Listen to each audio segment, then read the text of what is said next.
Hello everyone. In this video, we're gonna talk about the cerebral cortex. So you guys know that the brain has four major loops: the frontal loop, the parietal, occipital, and temporal. Now, in order for us to kind of divide them, we found that the brain is formed of depressions, and these depressions are what we call the sulci or sulci, all right? And one is called sulcus, and then we have elevations, and these elevations is what we call the gyri, and one is gyrus.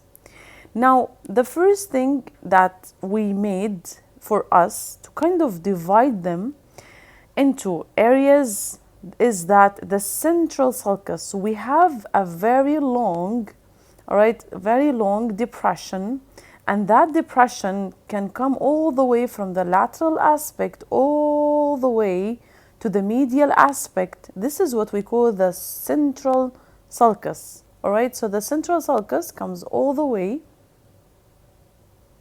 from the lateral aspect all the way to the medial aspect, all right? That divides my brain into the frontal and parietal loops. Posterior to the central, we have the post-central sulcus. And we have one gyrus. This is the post-central gyrus. So this is the central sulcus, this is the post-central gyrus, and this is the post-central sulcus. Before that, we have the pre-central gyrus, and then we have the pre-central sulcus. All right, so the central sulcus will give me frontal loop, parietal loop. We have the post-central gyrus, post-central sulcus, pre-central gyrus, pre-central sulcus. Now, away from the central story, here we're entering the parietal part of the brain, right? Now, to kind of divide the parietal from the occipital, we have something called the parieto-occipital sulcus, right? So the parieto-occipital sulcus is basically between the occipital loop and the parietal loop. So we had the central, post-central sulcus, pre-central sulcus, parieto-occipital sulcus. So the parieto-occipital sulcus will give you occipital loop and parietal. Now, we know that this is the frontal, this is the parietal, this is occipital. And with the lateral fissure, we will have the temporal loop, all right? All right, now we need to further divide those major areas, but forget about the central part because we already talked about them, talked about the post-central gyrus and pre-central gyrus, so they are out of the story. But we know that the post is with the parietal stuff, and the pre is with the frontal stuff. Now, we have something that happened in the temporal loop and in the frontal loop that was the same, that divided these two loops into smaller areas, all right? So we had also sulci. So if this is the temporal, okay, I have superior sulcus and inferior sulcus. So what do you want to call this? It's in the temporal. So we're going to call this superior temporal sulcus, inferior temporal sulcus. Okay, and guys, by the way, it's not a complete sulcus. You know, it's kind of, these gyri are kind of wavy stuff. So there is no brain that is similar to the other one. Okay, so this is a complete one, but when it comes to the inferior, okay, it's kind of, I cannot complete it, so that's fine. Okay, but at the end of the day, you know the story. All right, so let's get back to how will we divide the temporal loop. So we have the superior temporal sulcus, inferior temporal sulcus. So that is gonna divide my temporal loop into gyri, superior, middle, and inferior temporal gyri. All right. The same story is going to happen in the frontal loop. The frontal loop has a superior sulcus, inferior sulcus, and that will give me superior, middle, and inferior frontal gyri. Okay, so I had a story here, the same story here, And I had another story here. Remember the story of the central? All right, so the central, post and pre, done. The superior and inferior temporal sulci and superior middle inferior gyri, done. And the story of the frontal, which is the superior and inferior frontal sulci, that will give me superior, middle, and inferior frontal gyri. Now, what is the story of the parietal then? The parietal is quite different, you guys, because in the parietal, we don't have the sulci running that way. It's just a one that kind of divides the parietal into, this is what we call the interparietal sulcus. Okay, so it's okay, it's kind of inside of it. It's not moving that way into superior, middle, and inferior. It's coming this way, and it gives me superior and inferior parietal lobules. So in the parietal, I have superior parietal lobule, I have inferior parietal lobule. Okay? Now, I want to take you guys into more details about important areas in that region. Okay, and this is, guys, the occipital lobe, because this is the parieto-occipital sulcus, and this is the occipital lobe. Okay, now, we have one more thing that you guys need to know, more names and specifications of this story. In the inferior frontal gyrus, you guys, in the inferior frontal gyrus, it is further divided into three areas. One that related to the orbital, because this is actually the root of your orbits. All right, so this is the roof of your orbit, so we call this the orbital part of the brain. All right, so we further divided the inferior frontal gyrus into, into three parts. Part here, we call it pars opercularis.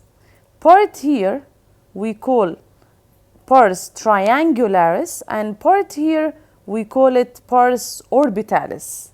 What does that mean? This is, in English, we say it orbital part. This is triangular part, all right, because in English. And this is what we call the opercula. Why do we call it opercula? Because, you guys, in this region here, all right, during development, we found that if we reflect the lateral sulcus, we will find inside a part of the cortex that was buried inside. It's actually buried inside here. If we kind of reflect these two, we will find the insula inside. And then they kind of found that this part is kind of covering the insula. So covering in Latin means opercula. That's why we call this part the opercular part. And this because this looks like a triangle, all right? So this looks a triangle, so we called it triangular part. And this is because it's in the orbital region, the orbital part of the cortex that is on the roof, that sits on the roof of the orbit, the orbital plate here. All right, so we call it the orbital part. What is important out of these is actually these two, you guys, the opercular and the triangular, because this area, we call it Broca's area. This is the motor speech area, and we're going to talk about that as we proceed. All right, so here I just want to link an important information that is related to the structural formation of the brain. We're going to talk about the functional kind of classification as we proceed, but this is just a link that is important. So if you get this in the exam and we ask you about this area, this is actually Broca's area. All right, it's in the inferior frontal gyrus, and this is the motor speech area. And if you have a lesion in that, in the dominant hemisphere, you will have motor aphasia. Aphasia means inability to talk. All right, and all right, now another thing, you guys, I want you to know, if you trace the superior temporal gyrus and you just go ahead all the way up, you will find something like, it's something that's above the margin. You guys can see this is the margin of your superior, of your lateral fissure. Okay, so this is what we call the supramarginal area. Okay, so this is a supramarginal area. And if you guys kind of look at the superior temporal sulcus, you go all the way, you will find a kind of a piece of gyrus that's kind of capping. It's just like capping the lateral, the superior temporal sulcus. Okay, so this area we call it angular gyrus. So we have angular gyrus and we have a supramarginal. All right, so the supramarginal is part of the inferior parietal lobule. Remember, you guys, we had here down to this line the inferior parietal lobule. So the supramarginal area is part of it, and the angular gyrus is kind of part of the inferior parietal lobule and superior temporal gyrus. All right, why this is too important? This is area 39 and 40. They are important because this is the sensory perception area, the sensory speech area. What does sensory speech means? It means if I'm talking now, you guys can understand what I'm saying, all right? So this is what we mean by sensory speech. Someone is talking and you can sense, you can understand what he's saying, all right? And a part of that, you guys, here is a functional area that we call it the vernix, all right? So vernix area is kind of here, and this is area number 22, and this is basically, and it's actually all the way there, all right? But most importantly here, and this is very important because collectively area 22 with these two, the angular 39 and the 40, they will help you to understand the spoken language. So if you have an injury in that region, we can bring it in a practical exam like that, any pin at that area, all right, and we ask you what would happen if you have a lesion in that area, you will say sensory aphasia. What does that mean? It means this patient cannot understand the spoken language. And if I have a problem to Broca's area, we call it motor aphasia, all right? So what's the function? Motor speech area, and this is sensory speech area. But what is the lesion? Motor aphasia and sensory aphasia. So just make sure that you understand. If we clear everything, make sure you guys, if we bring this in the exam, you say that this is, identify the labeled structure. This is Broca's area, area 44 and 45, and I will tell you how to remember the numbers as we proceed. If we made, if we kind of showed you guys here a pin at that region, all right, you need to say that, which is whatever you want to have, like 39, 40, and also 22, which is vernix. All right, so this is the place that we will show in a practical exam. You need to say that this is a sensory speech area, all right? And another thing I want you guys to know here is that if we kind of showed you something deep in here, all right, this is gonna be the auditory area. It's area 41 and 42, and I will tell you how to remember the names. So if it's in the temporal, kind of deep, the pin should be kind of deep in that, all right? This you have to say it's the auditory area. How will you remember that? Remember that your ears are lateral, right? This is your ears. Your ears are lateral. So the temporal lobe is, all right, important for hearing. Your eyes at the back, all right? So this is the visual area. The parietal lobe is sensory place. The frontal lobe is motor, and we're going to talk about the more frontal parts of the frontal lobe as we proceed. But this is just because I wanted you guys to know the function of the structural classification of these regions, and then we will see the functional classification as we proceed, all right? Now, we are coming back to a nice diagram that shows you guys that we have the central sulcus that separates from frontal to parietal, and then posterior to the central, I have postcentral gyrus and postcentral sulcus, all right? And before that, we have the precentral gyrus, precentral sulcus, all right? And then I have superior and inferior frontal sulci, and that will give me superior, middle, and inferior frontal gyrus, and the inferior frontal gyrus is even further subdivided into the opercular, triangular, and orbital parts. The same thing, I have it in the temporal, so I have superior and inferior temporal sulci that will give me superior, middle, and inferior. And if we trace the superior temporal sulcus all the way, we're gonna see something like kind of capping around that. It's in the inferior parietal lobule. We call it angular gyrus. all right? But if we kind of take some part of this is going to be area 22. So area 22 and Wernicke's area and your perception of the spoken language is going to be part of the parietal and part of the superior temporal gyrus, all right? And then if you trace the lateral fissure and you go above the margin of it, you have the supramarginal. And these two are divisions of the inferior parietal lobule. And that is the superior parietal lobule. And in the parietal area, we had something called interparietal sulcus. We did not have the same kind of division that we had in the frontal and the temporal. And that is the occipital loop, all right? Now moving on to the medial part of the brain. If you guys look at the medial brain, actually, the frontal stuff here is actually continuation of what we've learned. Remember that we had the frontal gyri there, all right? So here, this is what we call the medial frontal gyrus. It's actually at the back, it was everything related to the frontal. So this is medial frontal gyrus, all right? And this is also frontal, and down here you have the orbital area, okay? Now, when you guys come with the central sulcus all the way to here, you will find that your central sulcus is kind of reaching your medial aspect.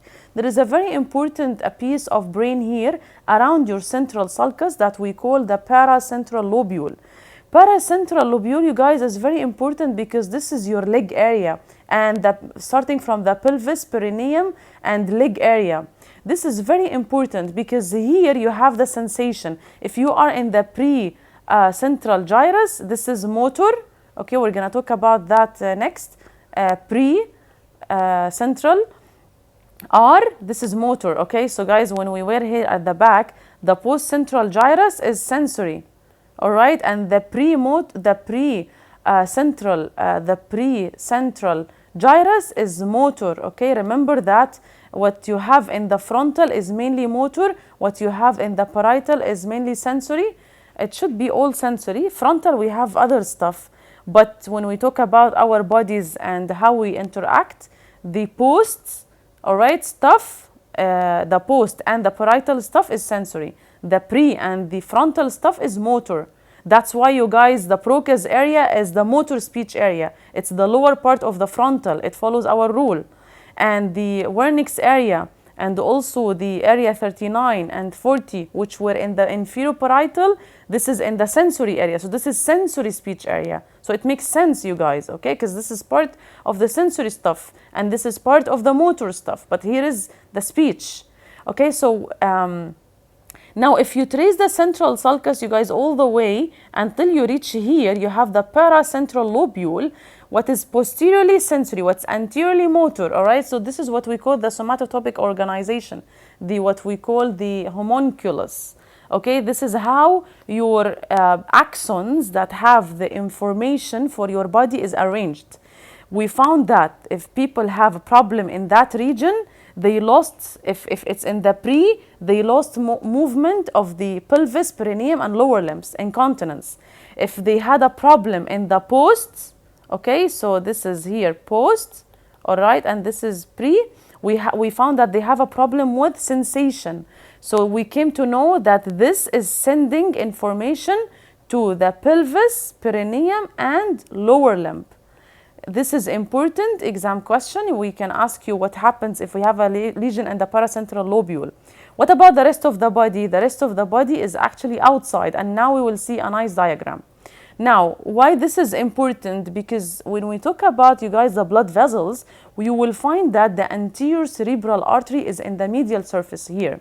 So if you have an occlusion in the anterior cerebral artery, you have to think about your paracentral lobule and your leg and lower limbs.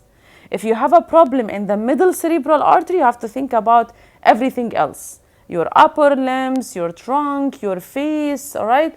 So this is just a general idea, and we will dig deeper now as we proceed, all right? This is the paracentral lobule. It's very important. Now, what about what happens back here, you guys? If you guys look at the back here, the occipital, remember that we had the parieto-occipital sulcus, all right? That was the parieto-occipital sulcus is this one, okay? So this is what separates the parietal from the occipital. Now, if you guys look at this, we call it calcarine sulcus, okay? The calcarine sulcus, all right, around that is the visual area, the primary visual area is how you can see. If you have a problem with that, you cannot see. Now, I have an important information that most of you guys don't understand when I teach my students, and I find out that they don't understand this thing. It is the difference between the primary and the secondary or association area. What do we mean by secondary area or association? What do I associate to? You guys, the primary area, which is here, we have the primary visual area.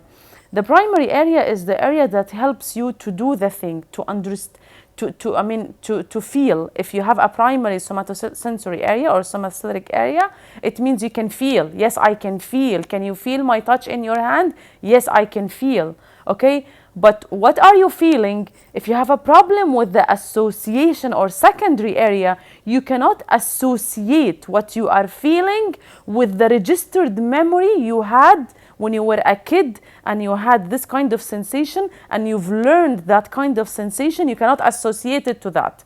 So you tell me, yes, I can feel. Am I touching you? Am I pinching you? I don't know, but I can feel. What is that feeling? I don't know. So you guys, if you have a problem with the association area, the secondary, it means the interpretation of what you're feeling, the interpretation of what you're doing is not there. Doing? Yes, because we have a primary motor area and we have supplementary motor area. What's the difference? The primary, you guys, motor area is that you can do a function. The supplementary motor area is where you register your learned behavior. If you have a skilled movement, it will be registered in the supplementary motor area. This is the area that's going to be active if you are doing something that you already know. That's why, let me talk about that into more details when we get to the area number 6. Okay, guys? So as for now, here, the area around the calcarine sulcus is actually your primary motor area, and all around that you have the secondary, what did I say, motor? The visual area, okay? So primary visual area, okay? Area 17, we're going to talk about that. I didn't make a story for the visual. Anyway, because we have stories for all the numbers so that you guys can remember them. Okay, so here we have area 17, and then you have area 18 and 19. This is, if you see something, you can say, what is that? Like kind of, if I have the primary visual area, I tell you, can you see? And you can see my pen. Let's say I'm showing you a pen or I'm showing you a brain. Can you see this? Yes, I can see. What is that? I don't know. But can you see? Yes, I can see. But I don't know. I've never seen this before because there is nothing registered in my secondary visual area or visual association area. Okay, I have a problem in that. There is nothing registered, or I'm learning this thing for the first time. So it's not registered. Okay, so the interpretation of the sensation is registered in the secondary areas. So when we say the auditory area also, if you have a problem with the primary area, area 41, you cannot hear. But if you have a problem with area 42 and the Wernicke's area, you can hear. Can you hear me? You can hear, but you don't know what they are saying. You don't understand. You cannot associate to the registered language that you had previously. You guys, if you are now listening to another language, all right, and you've never had an experience with that is registered in area 39 and 40, you cannot understand, but you can hear that Spanish guy who is talking in a Spanish language. I can hear him. What is he saying? I don't know, because I don't have something registered in my secondary auditory area to associate to that, and I understand what he's saying, okay? So this is the difference between if you are having a problem in the primary, in the sensation itself, and that will give you deafness, or if you have a problem with the secondary or association area, which is giving you interpretation of what you're experiencing, all right? Now that was a broad idea about the thing, but we will talk about that more as we proceed. Now let's have a look at the inferior surface of the brain. If you guys look at the orbital part, you have here something called an H-shaped sulcus, and that H-shaped depression will kind of divide your orbital into superior, inferior, medial, and lateral orbital gyri. That's all right? And here we have the olfactory bulb and nerve. This is resting in olfactory sulcus. And here we have a straight gyrus, and straight in Latin means rectus. So we call it rectus or gyrus rectus or rectus gyrus, all right? All right, this is easy. Now, down here, you guys have your sulcus that runs from the occipital to the temporal. So we call it parieto-occipital sulcus. And the parieto-occipital sulcus will divide this area into medial and lateral parieto-occipital gyrus. It's kind of gyrus that is trying to run from the occipital loop to the temporal. This is temporal loop from down. Okay, these were the superior, middle, inferior temporal gyri. Forget about the temporal from here. Now here we are in the something that is trying to reach from occipital to the temporal. So we have the occipito-temporal sulcus. Medial to that, you have the occipito-temporal gyrus. Lateral to that, you have lateral occipito, all right, temporal gyrus. Now, we have a very important structure here. Why it's important? Because it's a neighboring to a very important structure down there. What is that? This is the hippocampus, you guys. Hippocampus deep in here is very important structure in the limbic system. We're going to talk about that in limbic system. I don't like to kind of give a lot of information that are not related. I like to go concept-wise. So just know that we have an important structure down there. Its name is hippocampus. And because this gyrus is neighboring and surrounding that, so we call it parahippocampal gyrus. And the end of that is the uncus. It's kind of an extension of that. So extension of that means uncus. All right. So these are the remaining parts of the brain you guys need to know. All right. And let's go ahead and memorize the most important